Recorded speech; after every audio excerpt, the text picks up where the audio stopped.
against all the evil that hell can conjure, all the wickedness that mankind can produce, we will send unto them only you.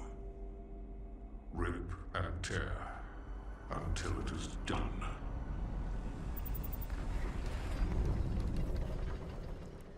Hi everyone. I know, it's been a while. Y'all are long overdue an update about this channel, especially since some of y'all are still subscribed to me on Twitch. So first, I'm going to go over what's been going on with me for the past 2 years. And then we'll get to future content for this channel because, yes, there will be content again. This is a video I've been wanting to make for quite some time, but the story wasn't quite ready to be told until now. You'll understand why afterwards. Trigger warning, I will talk about depression and mental illness, but the story does have a happy ending, and I've avoided going into detail about the worst of it. If you want to avoid this section entirely and simply know the future of the channel, skip to the time on the screen or in the description. And while I don't play Subway Surfers, I do play Doom. So I put my first completed Doom Eternal speedrun on in the background for those who need some visual stimulation. So, chances are even those of you who were here since the beginning will not be familiar with a Chaco that was not in university. I graduated high school in 2015 and in the fall began my career at Northwestern University. I had a severe case of depression at the time, which culminated in me temporarily leaving Northwestern in the winter of 2016. For about a year, I went back home and took classes on and off at the University of Houston to try to get back on my feet. I also started therapy, and it was at this point that I was formally diagnosed with depression. I got treatment and made a relatively quick and painless recovery. In the fall of 2016, I rejoined NU, and I even got a 4.0 GPA my first quarter back. Unfortunately, I was far from my fairy tale happy ending. Depression was not really the main issue causing my low academic performance, but we'll get to that soon. While I wasn't always excelling in my classes and was frequently taking less credits than was expected per quarter, I was getting by, that is until COVID. COVID did a number on a lot of us, I know, and I was no exception. The main reason why I had been successful up until this point was my tight-knit group of friends who supported me. And in March of 2020, we parted expecting to see each other again in like a couple of weeks, maybe a month. Of course, that didn't happen. Most of them graduated that year or the next. And during this time, all universities shifted to remote coursework. So without a support group, I started doing poorly in classes again and was eventually academically dismissed from Northwestern.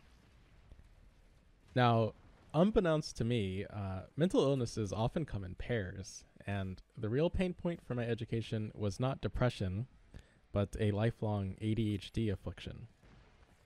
ADHD can take on many forms, and for me, I honestly never seriously thought I might have had it. I didn't associate myself with what I perceived as the usual symptoms, which basically boiled down to being unable to sit still in a classroom. The funny thing is, I actually did kind of have that, but more notably, I was unable to direct my attention to something of my choosing.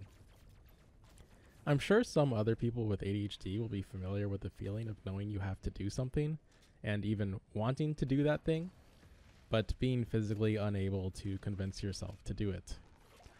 If this is hard to imagine, I understand. It's a bizarre experience. Imagine attempting to shift your brain to a task or a topic and it actively resisting you, like working against you, and literally just thinking about the most random things, anything that isn't what you want to do. This mental wall presented a very real obstacle for me, and for years I tried to jump over it by sheer force of will. I'd tell myself, just do it. You know you have to do it. Just do it. But I couldn't. I would set aside hours to work on something and end up sitting there staring at the wall doing absolutely nothing. Or somehow my phone would end up in my hand and I'd been doom scrolling Reddit for 20 minutes without internalizing that I'd even started. It's just a bizarre and debilitating experience. But the worst part was the shame it built because I blamed myself. My parents were helping fund my education at the time, so you can imagine the guilt of not succeeding because of a mental issue that I couldn't overcome. So, COVID happened, and I was academically dismissed in July 2020, about 5 years from when I originally joined Northwestern. At this point, I had a portfolio of completed credits that was fairly close to a completed degree. But when you're academically dismissed, you can't just go back and finish once you feel you're ready. You're basically kicked out of the university unless you can convince the admissions committee that you have done something to set yourself up for success upon readmission. So I wasn't going to get my degree anytime soon, if ever. Something that hasn't come up yet is another defining facet of my ADHD, hyperfixations. If you aren't familiar with hyperfixations, for me it meant if I had an interest, I would become completely engrossed in every facet of it for months, sometimes years at a time, frequently leading me to become something of a local leader in it, and then I'd drop it completely and never think about it again. I've had a lot of hyperfixations, some healthier than others, Pokemon event trading, fragrances, fitness, and reading, to name just a few. But I bring it up because this is when I hyperfixated on what you probably know me for, Doom Eternal speedrunning. Now, I don't need to talk about Doom here. Y'all know how into it I got and my contributions to the community. It, and more directly, you guys, especially those who took part in my Twitch chat, were an essential part of my life for about 2 difficult years where my academic prospects were in limbo. So, thank you, truly. Of course, I encourage you not to form parasocial relationships, in no small part because they can be taken advantage of monetarily. And I am all too aware that making an emotional connection with you might incentivize you to subscribe to me on Twitch or something. I want to be responsible and warn you against that. That being said, I also want to express in a healthy way that I do feel a bond with many of you, especially those who engaged with me in stream chat and on Discord. I also made lots of friends through the community, relationships that are not parasocial, and that's nice. Anyways, I appreciate all of you, and you're the reason I'm making this video, of course. So back to the story. During this time of speedrunning, I started taking classes at UH again. I worked retail at Target, and generally, I was kind of happy. I mean, it was stressful, and I didn't know what my future was going to look like. But I also built a lot of great memories, and I suppose I believed things could work out. Then in 2022, I got accepted back into Northwestern. This is when my streaming content drops off a cliff, by the way. I wanted no distractions from coursework, so I didn't bring my PC. Unfortunately, once I was back at NU, I encountered all the same issues I did before regarding ADHD, inconsistent performance and barely hanging on, wondering why I can't get my work done. At this point, however, I was convinced that something was seriously wrong with me. Mercifully, this is when I was finally correctly diagnosed and started ADHD medication. Y'all, it's not an exaggeration to say that I became a fully functional and productive human being within like a month. It was wild. Just being able to sit down and commit to performing work and then actually doing that work, I mean, it was incredibly empowering and continues to be. After that, I had no problems obtaining A's, and last June I finally graduated with a BS in computer science, with a focus on software development and AI programming. Graduating was exciting, obviously, but it was mostly surreal. I first started 9 years ago. I mean, at that point, it really was hard to imagine it ever ending, but I did it. I got my degree, and while I was ready to celebrate, I still had a pretty big hurdle to cross. and that is, of course, job search. If you've had to engage with it recently, or heaven forbid, are working through it right now, then you know the job market is currently incredibly competitive. I mean, it is ruthless. And despite being a knowledgeable and talented programmer with projects under my belt, I had a terrible GPA and no internship experience. Getting employed was going to be a massive issue.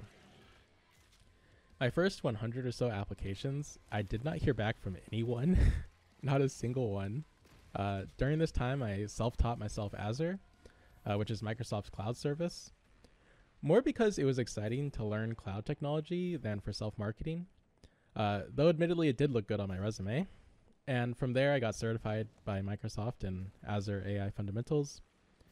I also constantly worked to refine my resume and cover letters. The grind was real. However, the real game changer for me was my connections. As they say, it's not what you know, it's who you know. I was lucky in that I knew a number of people in the business who were generous enough to take the time out of their day to give me invaluable advice about building my resume and the best paths forward. This led to me eventually getting interviews, but I still wasn't moving past the first or second round. The pattern was I'd land an interview, have a great conversation, and then they'd ask for my transcript as part of the application process. So I'd send them my transcript, and if I was lucky, I'd get a generic email saying they weren't moving forward with me. And if unlucky, I'd get ghosted. Rinse, repeat. And I can't really blame them. People are risk adverse. They don't want to take chances with someone who bounced in and out of education for 9 years, before getting their bachelor's. And even if I tell them it's due to mental illness and I'm now healthy, most hiring managers, they just don't care about that. They really don't. I would have had to find an entry-level opportunity that both didn't put an emphasis on my academic performance and didn't have strict internship experience requirements. And in a market where the average entry-level software dev job expects 3 years of professional experience, that was a tall ask. However, it wasn't impossible. My first big break came with Reviture. They're a talent acquisition agency, meaning they take entry-level software developers and train them before contracting them out to Fortune 500s across the country. The way they evaluate candidates is a little unusual. They ask that they engage in an 11-week asynchronous training process with proctored assessments that people have to complete before they hire them. So essentially, I'd prove to them that I understand fundamental software development principles and could actually implement them. And if that went well, I'd get an offer. So while it is a big commitment, especially since the pre-training is unpaid, the structure meant that my GPA wasn't as important as showing that I could do the work. I think you could argue very easily that Reviture's business model takes advantage of the fact that it's really difficult to get a job right now, and entry-level software developers don't have a lot of bargaining power. But it is what it is. I decided to do the training. I finished the 11 weeks of content in under 3, and last week I got an official offer letter from them. If accepted, I would get a below-average wage, work in a tech stack that is not of my choosing, work for a company not of my choosing, and live somewhere in the US not of my choosing for at least 18 months. But hey, in this market, that almost feels like a fair deal. And frankly, getting that experience opens up so many pathways to positions I'd rather be in once the contract is up. So it was exciting, all things considered. However, there was something else going on in parallel throughout the training process that I haven't mentioned yet. One of my industry contacts was an Amazon executive. This person is very high on the chain of command, so it was humbling to even get to speak with them. We had a pleasant phone call, and I always let the people I'm talking with know I'm not looking for recommendations, just advice on how to move forward. My goal isn't to take advantage of anyone's generosity. To me, they were already doing more than enough for me just by meeting to go over my resume and plans for the future. So you can imagine my surprise when at the end of our call, they offered to put in an executive referral for the software development engineer position at Amazon. SDEs are recruited as fresh college grads, and it is an extraordinarily competitive position. I had already applied for something similar at Amazon actually and had been ignored. But my contact told me a referral would probably be enough to get a callback to try for the first step in the true hiring process. After that, of course, I'd have to perform. But if you've ever applied for a programming role, you know at least half the battle is actually getting a foot in the door. As mentioned before, first 100 applications, absolutely zero callbacks. So this was extremely exciting to say the least, and I graciously accepted their offer. To give you a timetable, that was on July 19th, exactly a week before my first contact with the Reverture. Some time went by and I assumed it wasn't going to amount to anything. However, I was surprised one day when Amazon contacted me about taking the online assessment, a 4-hour online coding and behavioral exam. Needless to say, this was equal parts exciting and stressful. And after taking the time I had to prepare, I took the exam. Gonna be honest, guys, I kind of killed it.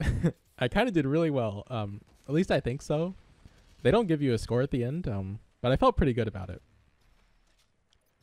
During this time, I was finishing up with the Reverture's training and actively putting off taking their final assessment since I wanted to give Amazon a chance to get back to me.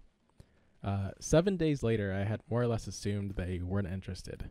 But on the 8th day, I got the next big news.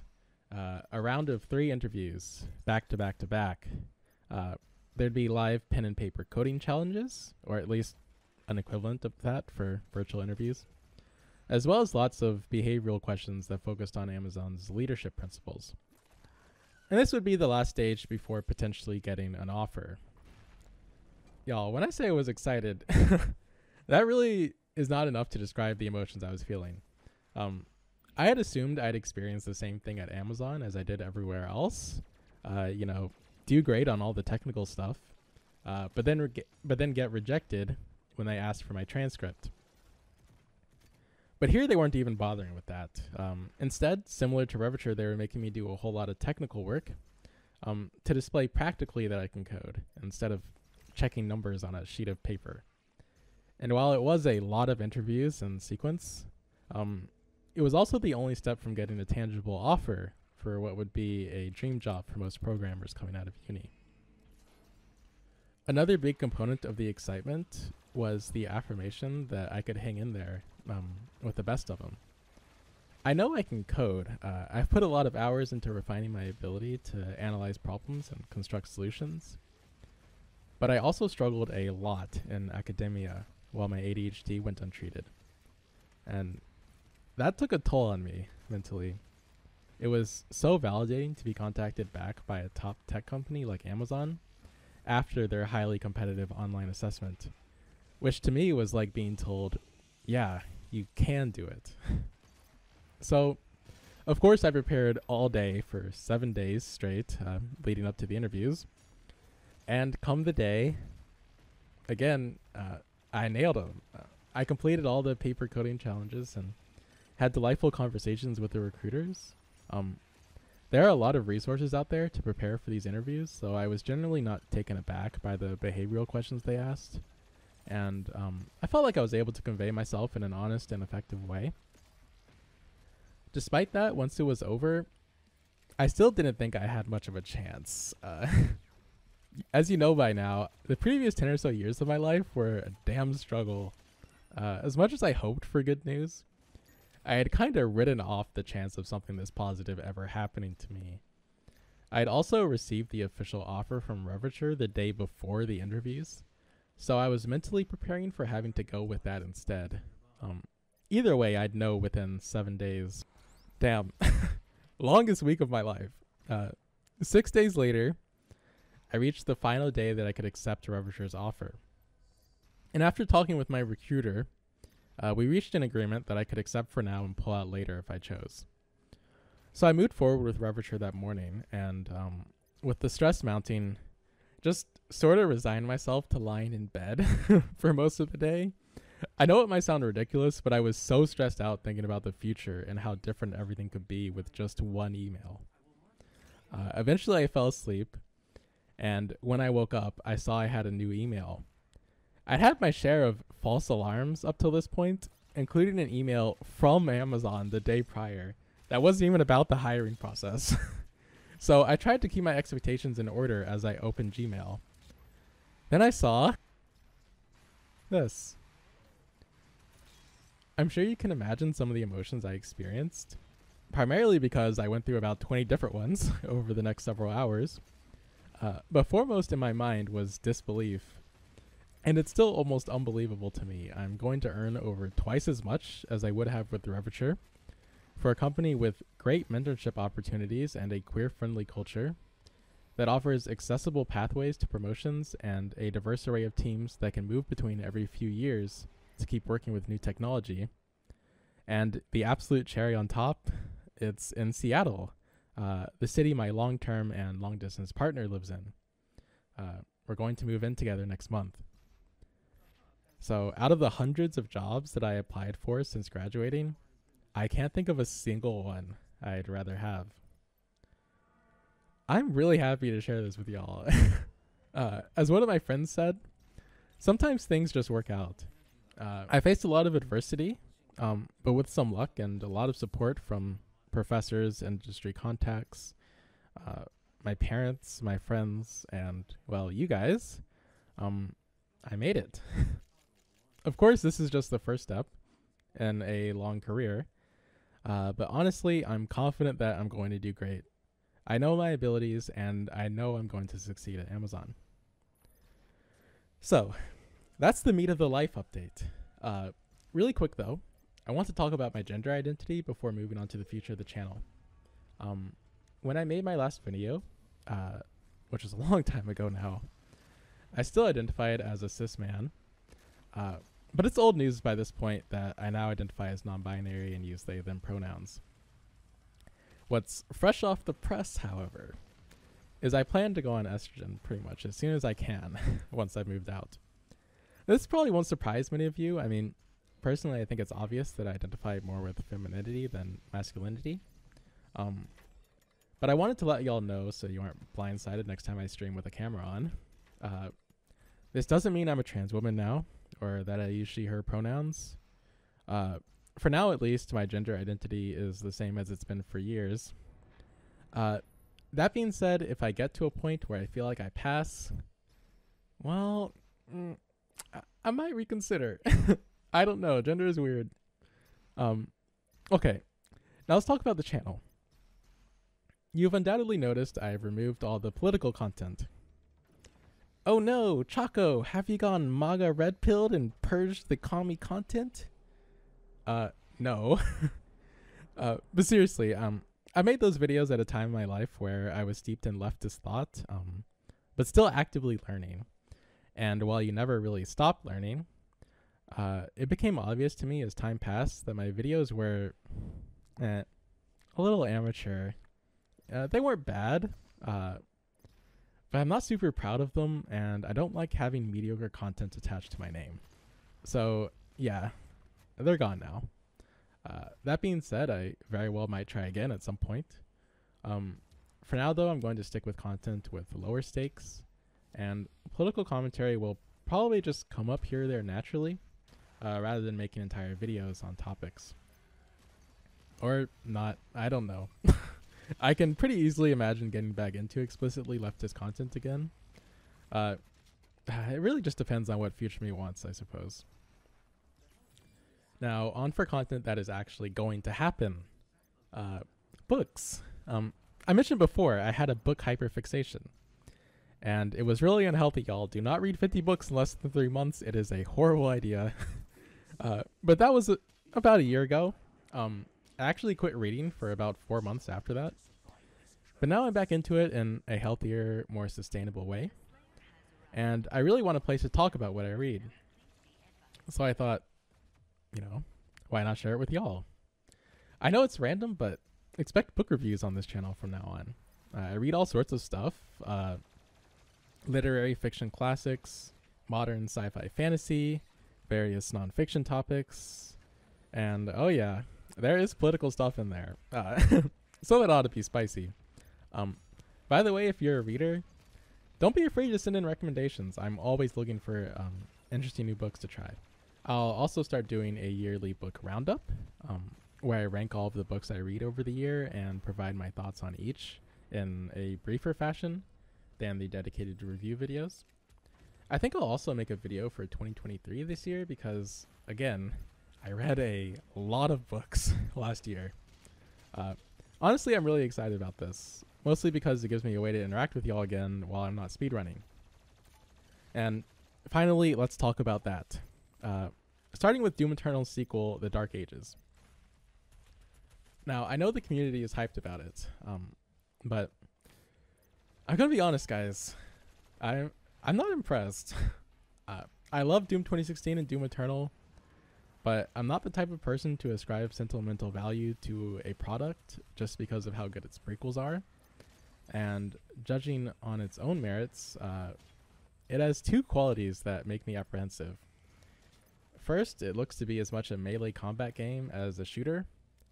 And second, the Slayer looks slower and less mobile than ever before, which for a speedrunner is...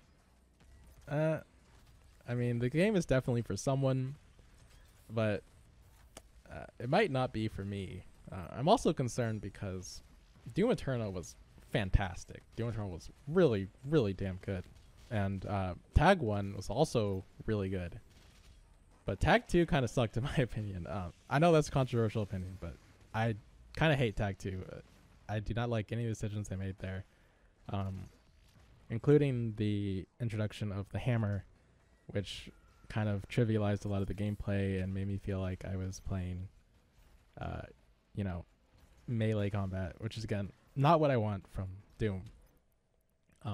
But keep in mind, these are just my initial thoughts based on the very limited gameplay from the trailer. I could very well end up absolutely loving it, but there's no guarantee that I'm going to enjoy it enough to speedrun it, and I don't want to get your hopes up. That being said, I'll definitely stream it to y'all at least once. That is happening. Just no promises about speedrunning it. On a more positive note, though, I've been absolutely craving getting back into Doom Eternal speedrunning for a long time now. And if my free time allows it, we could definitely see a revival of the Twitch channel later this year in 2025. I'll keep y'all up to date, but damn, I really want to speedrun again. I miss it a lot. Watching Rytra run Tag 1 has really got my nostalgia acting up. But yeah, that's the whole update. As always, you can join my Discord in the description to keep up to date on news, as well as talk to me directly if you wish. There won't be any content from me for the next month or two as I organize relocating to Seattle and start my new position. But after that, hopefully there will be a bit of a Choco revival, speedrunning and all. Stay safe, everyone, and I'll see y'all next time.